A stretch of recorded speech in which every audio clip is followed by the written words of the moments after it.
مفتی محسن صاحب ہمارے ساتھ موجود ہیں۔ محسن بھائی، دعا کی فضیلت کی اگر بات کریں تو قرآن پاک میں کیا چیز آئی ہے دعا کی فضیلت کے حوالے سے؟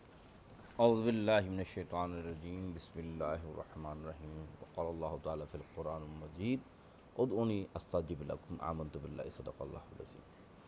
تمام تعریفیں اللہ رب العزت کے لیے جو کہ خالق کائنات ہیں، اور لاکھوں خود درود و سلام میرے آقا حضرت محمد صلی اللہ علیہ وسلم کی ذات پر جو اللہ کے محبوب اور رحمت العالمین ہیں۔ قرآن میں کئی مقامات پر دعا کا ذکر ہے، لیکن خاص طور پر اللہ تعالیٰ نے فرمایا کہ تم مجھ سے مانگو، جب تم مجھ سے مانگو گے تو میں تمہاری دعا کو قبول فرماؤں گا، اور تمہاری دعا کو قبول کرتے ہوئے جو تم نے مانگا وہ تمہیں عطا کر دوں گا۔ پھر اللہ تعالیٰ فرماتا ہے جب بندہ مجھے اذا دعانی، جب وہ مجھ سے دعا کرتا ہے اور مجھ سے مانگتا ہے تو میں اس کی دعا کو قبول فرماتا ہوں۔ اب دعا ہے کیا؟ ابن ماجہ کی حدیث جو آپ نے شروع میں بھی بیان بھی فرمائی، وہ ابن ماجہ کی حدیث کیا ہے؟ وہ یہ ہے کہ رسول اللہ صلی اللہ علیہ وسلم فرماتے ہیں کہ تقدیر جو اللہ نے لکھ دی ہے وہ تقدیر مٹ نہیں سکتی سوائے اس چیز کے کہ اگر کوئی مومن مسلمان دعا کرتا ہے تو دعا تمہاری تقدیر کو بدل دیتی ہے۔ کیونکہ یہ سوال ہم نے بالکل کل بھی کیا تھا کہ لوگ کنفیوز رہتے ہیں کہ جی ہماری تقدیر تو لکھی جا چکی ہے۔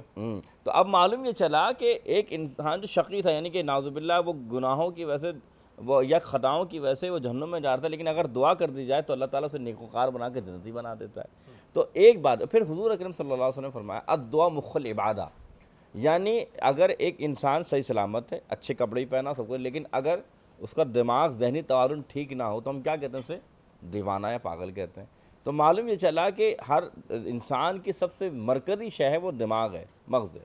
تو اسی طرح فرمایا حضور نے کہ دعا عبادت کا مغز ہے، یعنی کہ پورے آپ جتنی بھی عبادت کرتے ہیں اللہ تعالیٰ کو سب سے اچھی شے جو پسند ہے نا کہ بندہ مجھ سے مانگے، بندہ مجھ سے مانگے۔ جب ہم ہم جب 5 وقت نماز پڑھتے ہیں تو الحمدللہ رب العالمین کہتے ہیں، ایاک نعبد و ایاک نستعین جب کہتے ہیں کہ ہم تیرے ہی بندے ہیں اور ہم تجھ سے ہی مدد مانگتے ہیں، تو اللہ کو اتنا پسند آتا ہے کہ بندہ مجھ سے مانگے۔ اور پھر یاد رکھیے گا اللہ تعالیٰ ان بندوں کو جب بندہ رب سے مانگتا ہے، اللہ نے فرمایا نحن اقرب الیہ من حبل الورید، میں تمہاری شہرک سے بھی قریب ہوں۔